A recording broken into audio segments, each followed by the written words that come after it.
Okay, well, welcome everyone. Hello. I hope you're having a wonderful afternoon wherever you are today, or morning for that matter. It's afternoon just now on the East Coast. And we're very, very grateful to have you with us here for this webinar focused on the new initiative, Building Rural Community Systems, brought to you by CivicLab. As a way of introduction, hello. If we haven't met yet, my name is Dakota Palicki.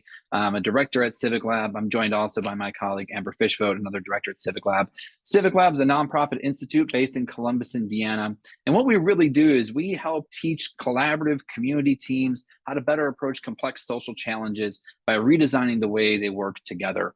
More kind of systems thinking folks, complexity science folks. In other words, we believe it's a systems thing, not a single thing. We are a small but mighty team. You can see our team here, but mostly we like to think of ourselves as practitioners. We run partnerships at our local level, at the state level. We also run some national partnerships as well with many partners around the country, including our National Talent Network, which is about 100 or so cross-sector partnerships around the country, bringing together public, private, and the social sectors together to improve education outcomes. The best among them can earn the Talent Hub designation. It's a rigorous designation program that marks exemplary cross-sector partnerships. CivicLab is now home to Talent Hubs, has been for many years now. And so much of our work is actually rooted in this idea of being practitioners and of really helping out other communities and other partnerships work better together and learn collectively so we can all improve the human condition. Throughout today, there will be time, ample time in the end for us to take questions. Our goal is to really serve you today, give you advice on the application, clarify anything about the program. You might have questions need to be answered. We're here to help you today. You can, of course, put them in the Q&A or in the chat. Amber's going to be helping us keep track of that. So there might be quick questions that she can answer right away. Others we'll save for at the end. And I'll repeat this dozens of times, but there's a lot of resources as well available at rurallearningsystems.org. So I encourage you to kind of check out the many learning resources that we have there at the project site. You know, before I get into even further, I just want to say a big thank you to our very generous supporters, Ascendium Education Group and the ECMC Foundation. Yes, they're providing the critical financial support to allow us to bring this opportunity to you. But more than that, they're two really strong philanthropic leaders and thought leaders, particularly in the space of rural post-secondary education. So if you're not familiar with them yet, I encourage you to go and check them out. ECMC just released a brand new North Star vision, an emerging rural portfolio that we're very grateful to be one of the few first grantees that have come out of that. And Ascendium has been a longtime partner of ours, the supporter of the first cohort that we've had.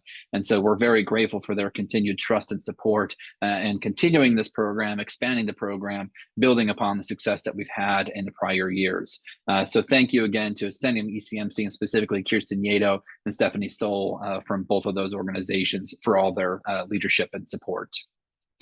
You know, as before I even get into what the program is and all the details, I want to just really start with this idea. You know, you're here today, you're asking yourself, is this opportunity the right thing for us, for my community, for my organization, for my partnership? Our team was recently, actually just last week in Helsinki, Finland, working with a guy by the name of Dave Snowden. One of the leading thinkers in knowledge management and complexity science. And he closed this training with this quote, and I thought it was very apropos to our initiative here. And he was talking about if we walk in, if you start with what you think things should be, you'll be blind to what could be. And I think that really encapsulates what we're trying to do and support you in this particular rural initiative. For example, we're really looking to help you take this opportunity to conduct some safe fail experiments and really explore where your community could be in the future. This is going to be really well poised for folks who are ready to have a new kind of conversation locally about their economy, about their economic future, as well as about the education programming and pathways that need to be in place so you can build strong talent systems. In other words, is this for you? We're not looking necessarily for those partners that say, hey, we know exactly what we want to do and we're just going to force this through, but rather take the opportunity to explore new approaches. And so much of what this cohort program really is about equipping you all with some new approaches, new ways of working together, new processes, methodologies, and even new data sets that you might not have otherwise had to be able to explore adjacent possible economies as well as new education programming. So my key question for you all, and I hope that you have this in the back of your mind, is your community really ready to have a very different kind of conversation? One that does use some new approaches, new ways of collaboration, and also has a heavy dose of realism when it comes to change. We're not looking for you to set the next big aspirational goal and or even in your applications make all these promises and promise the stars and moon to us. We're really looking, and I think that this program is best suited for those communities that are ready to have a different kind of conversation about a realistic future for your community, for the economic vitality of your community, and the education pathways that have to get us there. So if you're thinking, yes, okay, Dakota, I'm with you. Yes, we're in that. Then let's dive in. I think you're in the right spot. The initiative overall, we're going to select 10 rural cross-sector partnerships to participate in a systems building cohort really designed to improve the connection of post-secondary education to employment opportunities aligned with future economies. The emphasis here I want to point out is that this really is around systems building and capacity building. This is not necessarily a program where you get an infusion of funds to go out and run your specific programs, but rather an opportunity for you to say, hey, we might not even need new programs at all. Let's look at what we already have and apply some new methodologies, some new approaches, and some new data to see how do we improve the way our system is actually working, our talent system, our social system, and our economic systems. There are kind of two primary key focuses that are coming out of this. First is that through this experience, through the 2.5 years that we'll have together, our hope is that we're going to help you either create or improve stronger interactions between post-secondary education providers and employers. Many of you probably already have some strong partnerships with employers, with colleges, universities, technical colleges, workforce training providers, you name it. We're really looking at saying, how can you actually strengthen those to create more economic and talent resiliency? And get not just to the program level, but actually to a systems level of key relationships. So that's the main crux of this cohort program, is to help you kind of create those stronger interactions between the education space and the employer space. Of course, the second is really about exploring, identifying, and beginning to build talent systems towards a future economy or future industry. The last cohort has taught us a lot. Our national network has taught us a lot, as well as the many other rural projects that we're gratefully a part of. We hear from rural communities often that the approach they're taking to workforce and economic development is mainly based in backfill. They look at labor market information and say, we have X number of jobs open in this industry or that industry, and we just need to keep filling in those particular jobs without much of a plan for the future. But there are several case studies. There are several North Star examples out there that have cast a new vision by exploring the adjacent possible. In other words, taking what is unique in their own region or community assets and then building an economy towards that direction. And so what we're hoping to help you do is to give you some new approaches, some new data, some new tools to help you explore what a future economy or industry could look like for your rural community, for your rural region. And then start to ask ourselves, well, how do we make sure we have the talent in place? The last little bit I'll just add on this is I was just having a conversation with a rural partnership. They were interested in learning a little bit more about this, and they had shared this anecdote that they had a major new employer, a new research center coming into the region. But the talent pool wasn't quite there yet, not only in terms of having researchers and all those folks that could fill those kinds of jobs, but even the folks around that kind of industry, the professional services required, HR, IT, basic data analysts, you name it. And so the conversation is about, okay, we have these economic opportunities coming into play. How are we making sure we have the talent required to move in that direction? So these are the two primary foci of the initiative of the cohort program itself. And really what we've done is we've organized this initiative across 6 institutes. The first one, which will take place in very late July, July 31st, August 1st, all the way through December 2026. And we're kind of organizing this into terms of the things that we're hoping to help you with on capacity building and the work that you and your partnership will do. Within these 6 institutes, we've organized it into 2 phases. This is language that we're going to definitely expose you to and work with you on when you're in the program. But the first is around this idea of solving for one. Complex social challenges, you can't program your way out of them. They respond well to probes. You have to do a lot of learning and a lot of safe fail testing to see, what can really work to improve this particular system. And so we have a set of principles around solve for one, extend to many that we've organized this initiative on.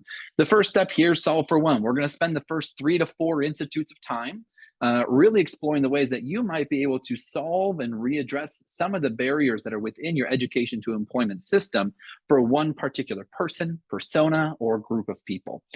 We've seen a lot of communities use this to great effect in the education programming, as well as to help solve things like homelessness and poverty. So we know there's a lot of case studies that work in this way. It also helps us really understand and tweak the system before really going and committing to a larger scale. The back half of it, phase 2, is all about extending to many. Once you've had the opportunity to solve and redesign your system to have a disproportionately positive impact on one particular, person or persona or population, we can then say, what did we learn through this process that we can extend now into systematic interventions and extend it to many people? This could work in a lot of different ways, and we're non-prescriptive.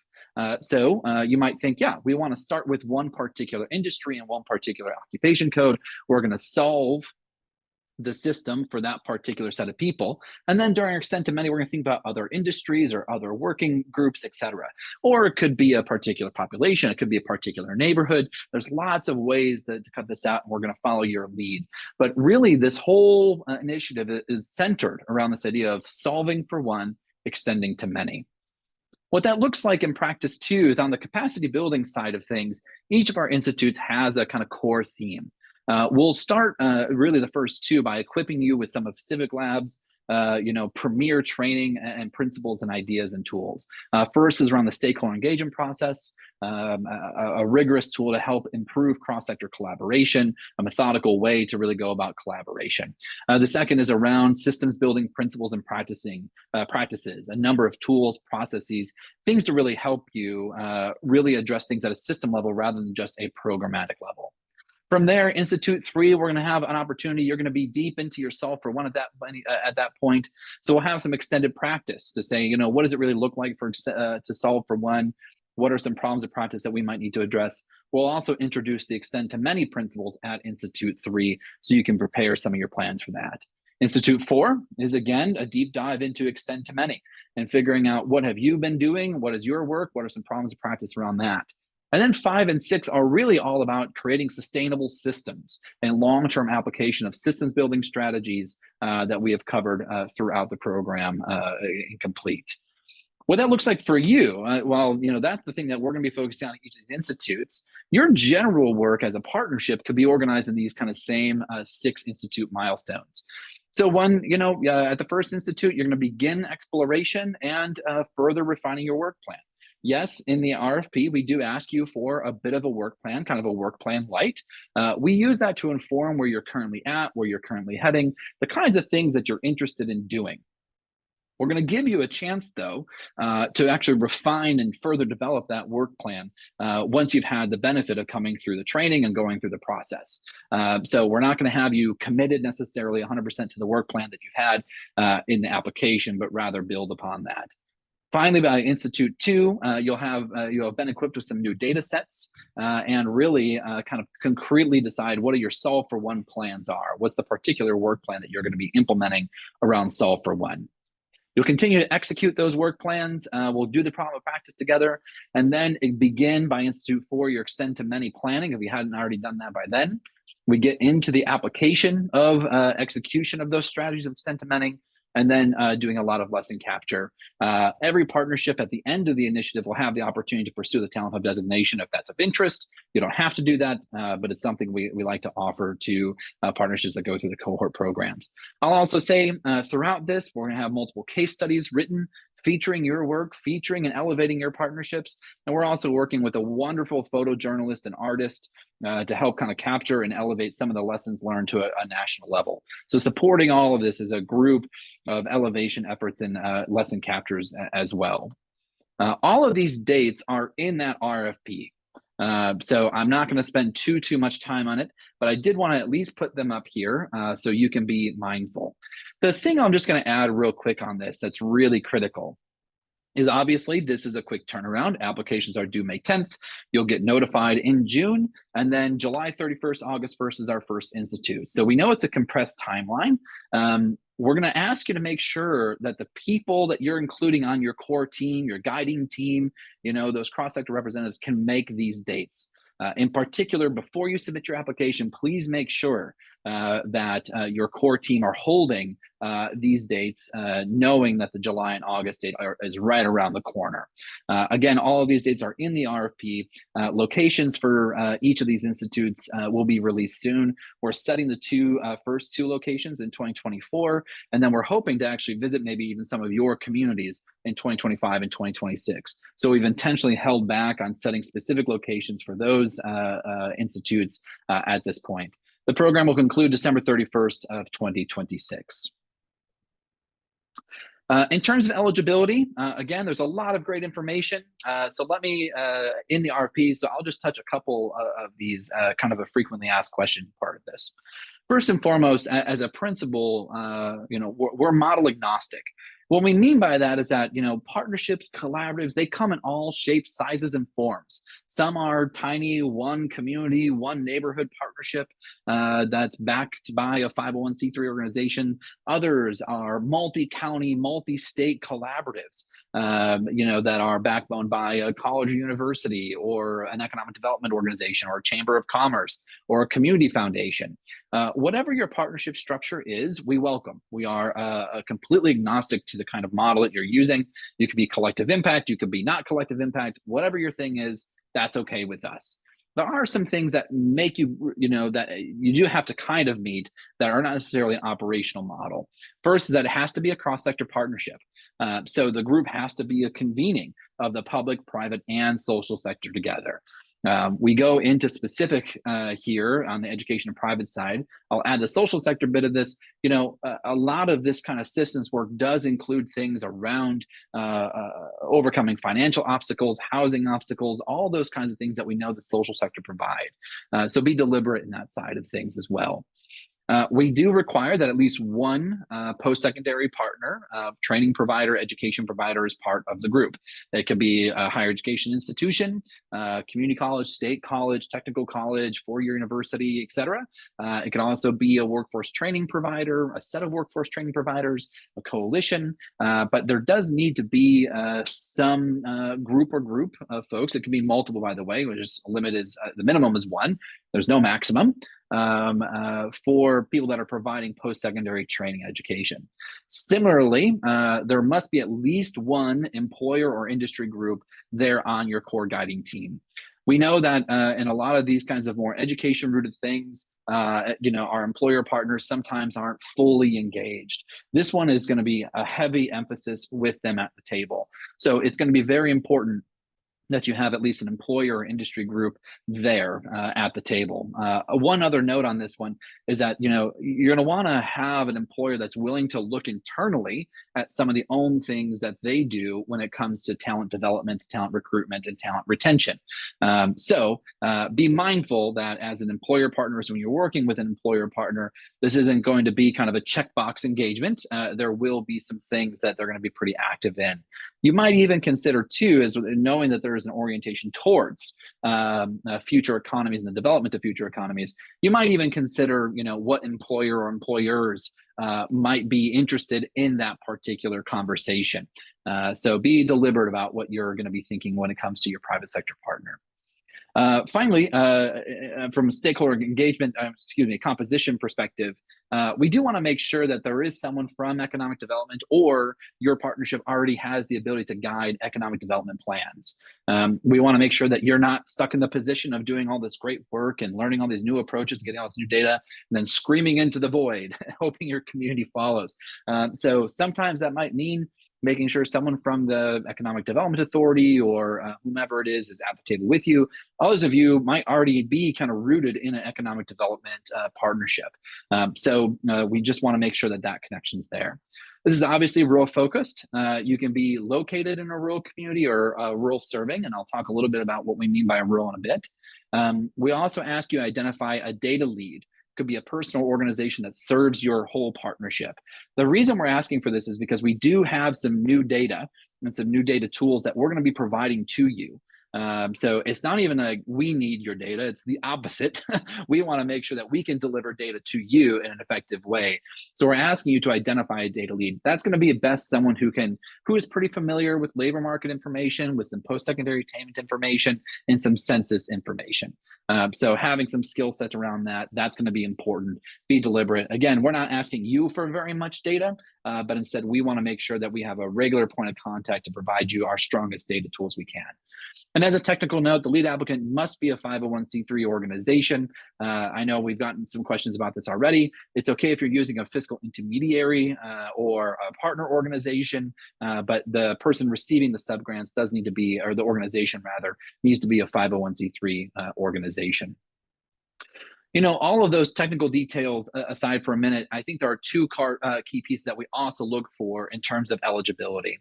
I've kind of emphasized this once already, but I'll do it again, is really about readiness. One of the things that we're looking for is, is this particular group of people really ready to engage in systems building work and improve the way they're working together to address a complex social challenge. So we're not looking necessarily for folks that say, hey, I just want to do this one particular program, but rather really engage kind of in the way that they're working together. So really looking for that as an eligibility criteria is a lot of that readiness and where you're currently at and where you're currently heading.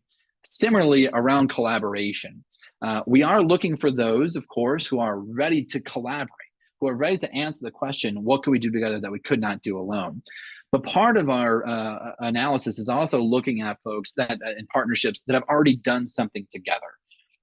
Given the 2.5-year timeline, there just really isn't sufficient enough time for a brand new partnership, one that hasn't really worked together, to come together and really get the most out of this. So we are looking for partners and partnerships that have maybe done some great work together. So perhaps you're still a newer partnership. We know many of these kind of have organized out of a crisis moment, like the pandemic, for example, and you've done a couple of core things, and now you're asking yourself, where do we go next? Well, then this is going to be good for you. Perhaps you're a very old partnership. Ours in Columbus, we're a 75-year living laboratory for cross-sector collaboration. It's still a good time to say, hey, can we inject some new energy, some new resource, some new ideas and conversation with this? Others of you might say, we have a multi-county partnership, but that rural county that we've been trying to work with for years, we just haven't really had a really robust opportunity to. This might also be good for you there. But I do want to just emphasize once again that we are going to be looking for in your application, both are you ready to engage in this work, and have you had, can you point to some clear demonstrations of when you've collaborated across these sectors to achieve something that no one organization could do alone? Quickly here, because again, a lot of this is detailed in the RFP. You're going to receive a whole lot. Again, this is systems building, and we're really here to serve you. Each partnership will receive a financial subgrant award of $37,000. It's a subgrant because our organization is granting it to you rather than our funders directly granting it to you. That $37,000 I know sounds like a very specific amount, and it is. $27,000 of it is already earmarked to cover travel costs associated with the 6-person institutes. We want to make sure this finances aren't a barrier for you to be engaged in this work. And so with the institutes, we're covering the hotel, obviously food and catering while you're with us. There'll probably be some dinners on your own. But the $27,000 is also there to make sure you can offset travel costs that your team might incur traveling to these institutes. The remaining $10,000 is really used for convenient incubation funds, and I'll talk about that in a couple moments here. In between these institutes, we will have a virtual community of practice meeting every other month. Here, we're going to bring in experts and folks that are going to provide you new insights, new information. It'll also be a time for you to break out into groups and learn from each other, and for us to kind of clarify some things and help you kind of implement the work and understand the principles and practices that we're teaching along the way. We'll have a dedicated organization or organizations that are providing technical assistance for employers and industry groups. We're very excited about this. We're still picking some partners right now and kind of assembling a great team for this. And it's not going to be just one thing. We're not talking about just skills-based hiring or just competency matching or just tuition reimbursement programming. It's really about developing a team that can be very responsive to your private sector employer partners. But to keep that in mind, that again, when you're thinking about your employer partner, your industry group, they're going to be able to really participate and receive dedicated technical assistance from groups that know business well and do this work really, really well. That technical assistance will be provided not only in our community of practice and institutes, but perhaps even through some coaching interactions and individual interactions asynchronously. Similarly, we have once again partnered with our wonderful partners at the Shasta College Attainment and Innovation Lab for Equity, Scale, and Dr. Kate Mahar, just a wonderful treasure, if you don't know Kate yet, to provide the same kind of deep technical assistance to post-secondary education providers in a rural context. Shasta College is an award-winning institution based in rural Northern California, lots of innovative things. So very excited to continue to build upon them and provide that deep content expertise in both of those domains. You'll also receive a spatial diversity census data book from CivicLab. Our fellow Dr. George Towers, a professor at IU, is really a great expert in GIS systems and spatial diversity. These are census block level visualizations of your particular community that help you kind of redesign the way you're thinking about things and help you in that solve for one moment. We'll also we have kind of an either or here, so bear with us. We'll either provide you access to labor market information from Lightcast, but we also know that many of you already have a lot of Lightcast data and information. So we're exploring another partnership right now. We still have some emails. Again, our team just got back from Helsinki about this, about some new ethnographic economic data that is a very novel way to approach economic development and the identification of new economic opportunities through the adjacent possible. So we're setting it up as either or, and we'll let you know when we have more information about that. But it is very exciting. It's very new, and I assure you, I can say with absolute confidence that no one in the U.S. is using that approach so far. So we're very excited by that opportunity. And finally, we are assembling a coaching team of national experts to help you provide additional ongoing support as needed in between institutes to help you as a partnership accelerate your work, go further, faster. So we're very excited to get our coaches on board. The RFP is up and out. You should have had it already downloaded there. It is available. And as a reminder, I'll probably say this 15 times. It is available at rurallearningsystems.org and it's due on May 10th, 2024. So be mindful of that date, etch it in your brain. May 10th, 2024 is when we're looking for those request for partnership applications to be submitted. I'm gonna just, before we get into answering some of your questions, I see some that have been answered, some open questions. I'm very excited to get into those. If you have a burning question that hasn't yet been answered yet, you might take this opportunity to start typing it in there. I have a couple of selected FAQs that we usually get that I'll touch on here, and then we'll open it up to the broader Q&A. The first is, how do we define rural? Great news, we don't. You do. We rely on your definition of rural. Listen, we know that the federal government has dozens of definitions of rural, depending on which department you're working with, states, private philanthropy. There's tons of different definitions of rural floating out there. And rather than putting you into one particular box, we firmly believe that communities have the right to self-determination. And so what that looks like in this context is that we're asking you in the application to say, hey, tell us about your people, tell us about your place, tell us about your community. Why are you rural? Of course, I'm sure you'll work in some quantitative data and some qualitative data into that conversation, and I encourage you to use that both. We know that rural is much more than just a proximity to an urban center or a set of density figures. Rural is as much an identity as it is anything else as well. So we really allow you to decide what is rural, and we ask you some open questions in the RFP for you to talk about that as well. Again, if you are a partnership that serves a rural community or has a rural community as part of it, you can focus there. You don't necessarily have to be, your main office doesn't have to be necessarily in a rural community to do this work. Of course, rural located initiatives are very, very welcome as well.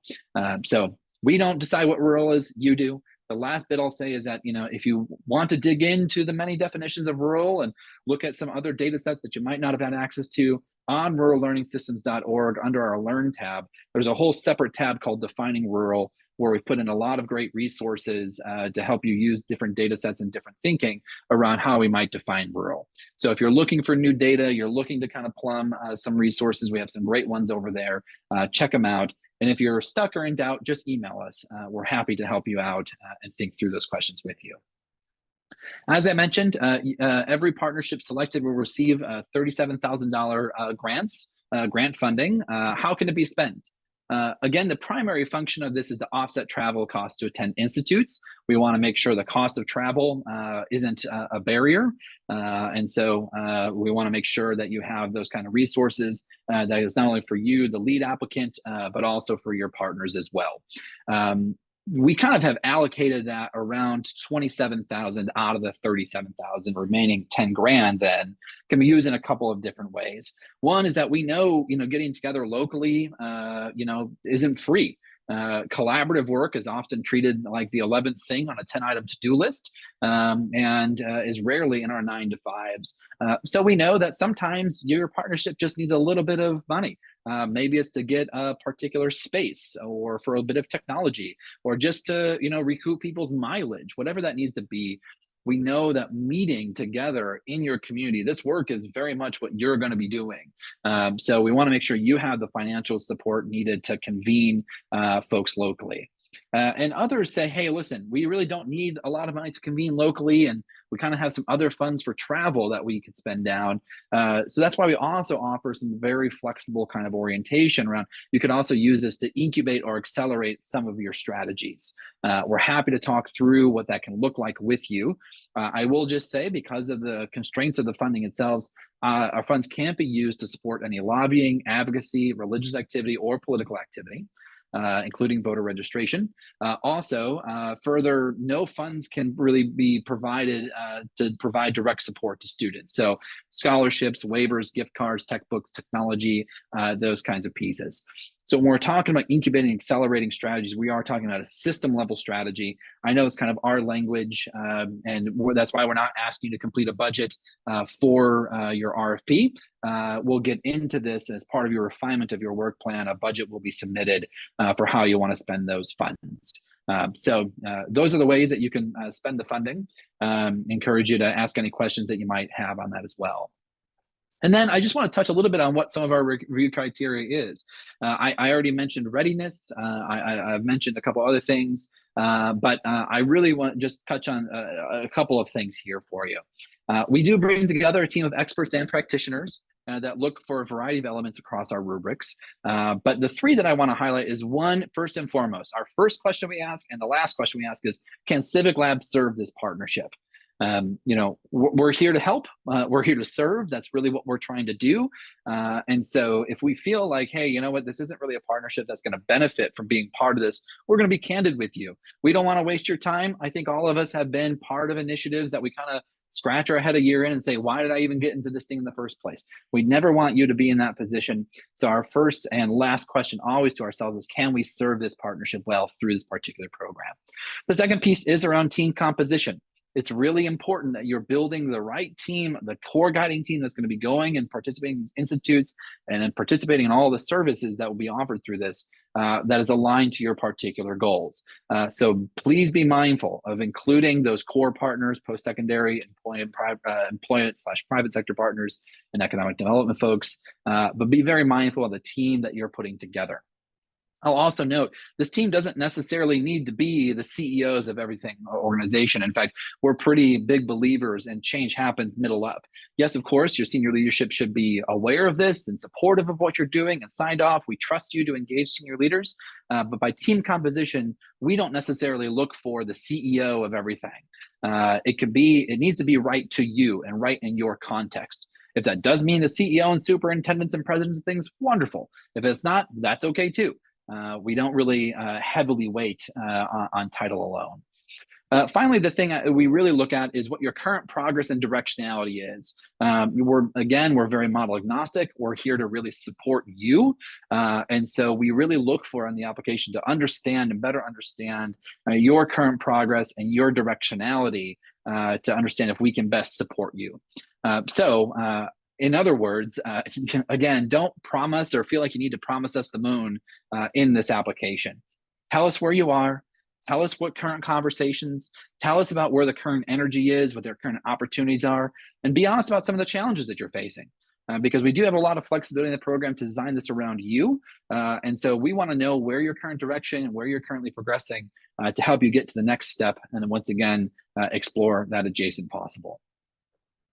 As a final reminder, in case you need to sign off at this point, but I hope you stick around because we have a lot of really great questions. All these supports, our RFP, lots of learning materials, as well as information about the prior cohort. We had a wonderful journalist who wrote profiles of each of the 5 partnerships that were in the prior cohort, all available at worldlearningsystems.org. The application is due on May 10th, 2024 via email.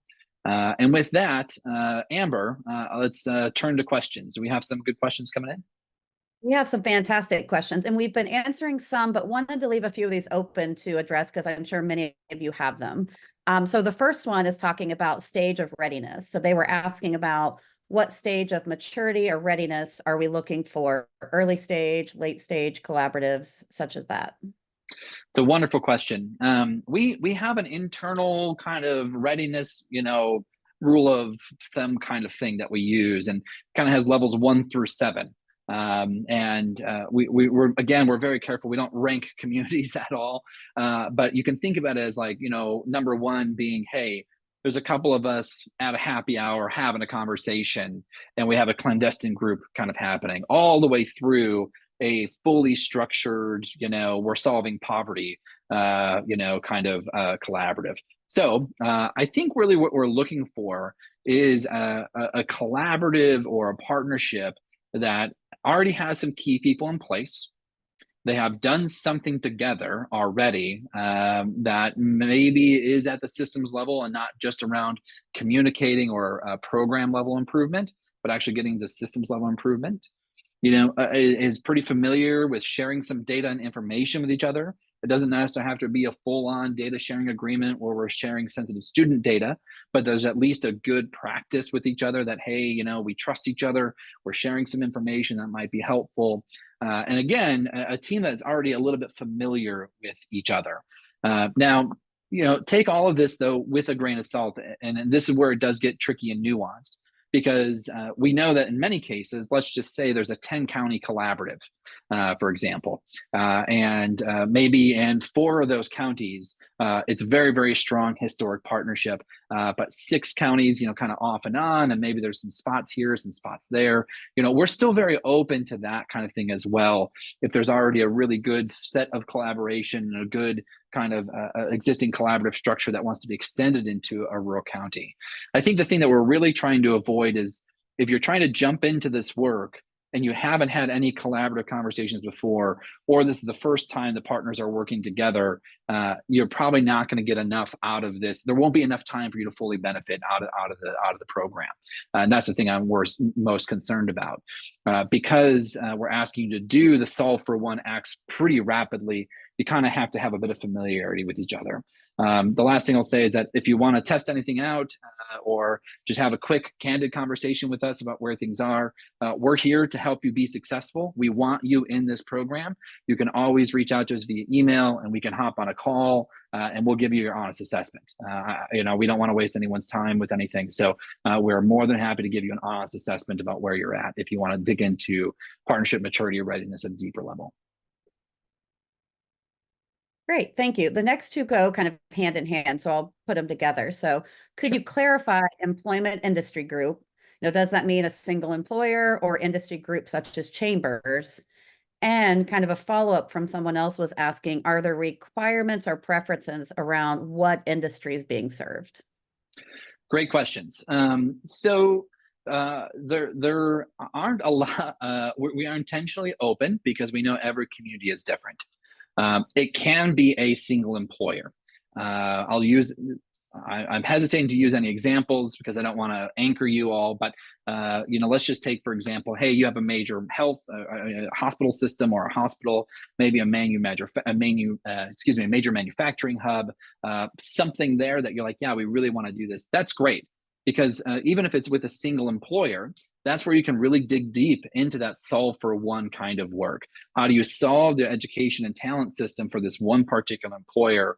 And the extent to many could actually be about how do we then take all these great things we did with this one employer who's at our table and expand it to more employers, perhaps in the same industry or in different industries. Similar, that's why we open up to industry group as well. If you're looking at it from a sectoral approach and you say, hey, well, we have an emerging, tech sector, healthcare sector, whatever it might be, and we want to figure out that it's going to be dealing with multiple jobs and maybe multiple employers, yes, go ahead and kind of take a more industry group approach. The challenge with this, and I've never met a chamber that's the exact same. Every chamber is different, and that's a lovely thing about chambers of commerce.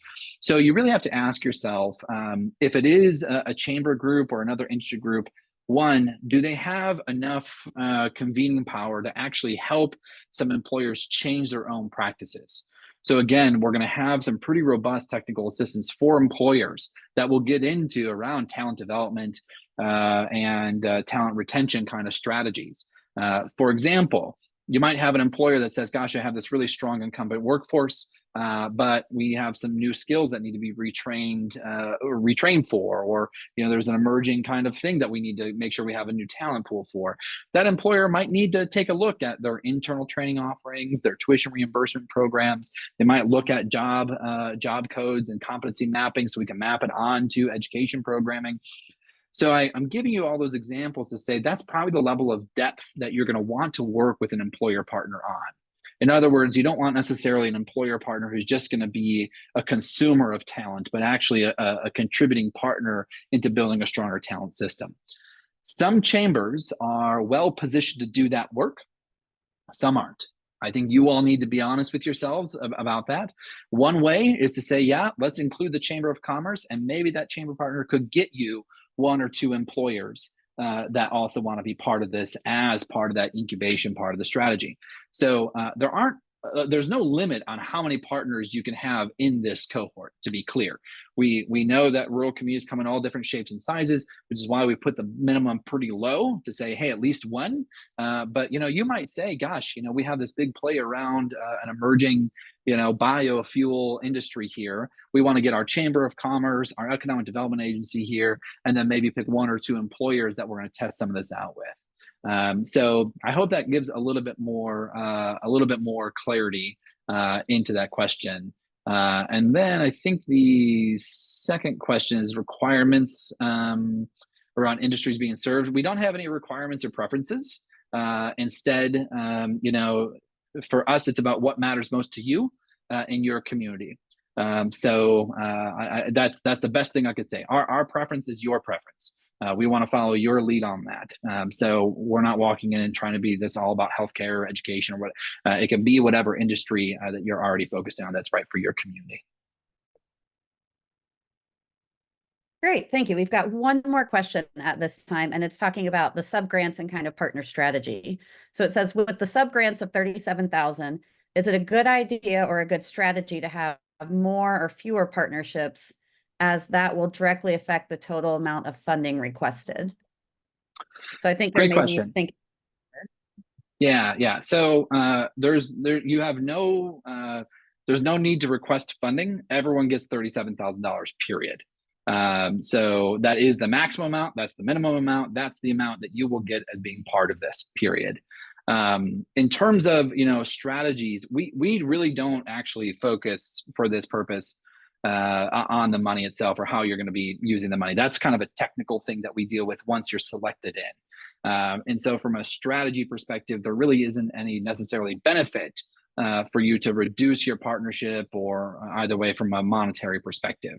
When you're thinking about your partners, you should really think about the work that you want to get done and who are the right people to have at the table to have the kind of conversations that you want to have locally so you can move forward to a new kind of economy and explore those opportunities, as well as strengthen connections between education and employer partners. Now, within that 37,000, we can be flexible. So if there is a partnership that says, hey, listen, we have a bunch more partners, we want to use all 37,000 of that to offset travel costs to get to the institutes, great. I will say that we've run these kind of initiatives before. Oftentimes what we find is that some of your key partners have other revenue sources that they need to spend down anyway, that can count towards this kind of a thing. And so there have been, even in our last cohort, there were several partnerships that had thought that most of the money that they were going to spend need to be on travel. And then as they kind of got into it and we were approaching the end, kind of said, hey, actually, we're running under budget here. Can we use this money in a slightly different way? I know it sounds weird because it's kind of a grant program, but don't focus on the money. Focus instead on the capacity, the conversation, and the kind of work that you want to have done. The 37,000 is there. And I also say too that if any of our partnerships really got into a pinch with something, we've always been able to find a way to help out and work. So don't let that be a barrier to you. Great. And I think that takes care of all of the open questions we have for now. That's wonderful. Well, folks, as always, you can reach us at rural@civiclab.org. Again, no questions out of bounds. What we're here to do is help you be successful, period. So, ask your questions, get our advice on something. We want you to be successful in this endeavor. So feel free to contact us at rural@civiclab.org. If we can answer it individually, we will via email. If you want to hop online and have a quick conversation or on the phone, we can do that too. We're really here to serve you and support you. Let us know. And with that, we just want to say thank you so much for joining us today. This webinar has been recorded and will be available probably next week on the rurallearningsystems.org website. I'll linger in the room in case anyone has a last minute question you want to throw in the Q&A. I know I've been on many webinars where I was typing my question at the last minute. But until then, thank you so much for joining us, and I hope you have a wonderful day. And please apply. Looking forward to reading your applications.